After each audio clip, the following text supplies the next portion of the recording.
受到西南风影响，今仔下晡湘北地区是拢上雷公雨，真侪所在拢淹水。台北市南京西路水是淹到有半个车轮遐悬，若新北莺歌的大湖路水是淹骹道，真侪赛车的民众行条车全拢袂叮当。另外，台铁桃园到莺歌，因为上大雨积水的关系，暂时停驶。地区上北、落南拢有火车慢分。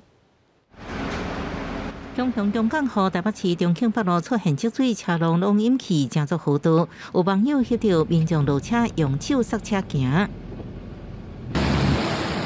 受西南气流影响，71波湘北市落大雨，伫树林嘉亨路水淹到人行道，有民众规气脱椅仔行，雨紧又搁急，大水被护船涉。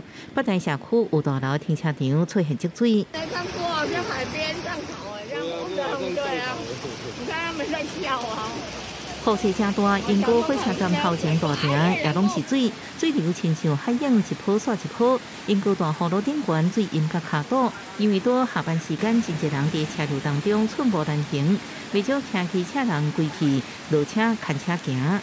中头过后，雷阵雨造成湘北市也有桃园真侪所在淹水，代替桃园到莺歌站路段也积水，双线无法度通行，路南甲上北列车慢分，未少人行程受影响。车站内底等车人是愈来愈多。1个多小时。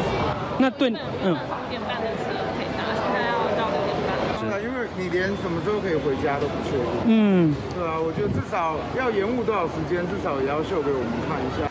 唔知火车什么时阵能恢复通行，和通行民众真无奈。代替紧急启动公路转接来疏散乘客，大雨来淹水，交通受阻，伫北部各地连续出现。记者综合报道。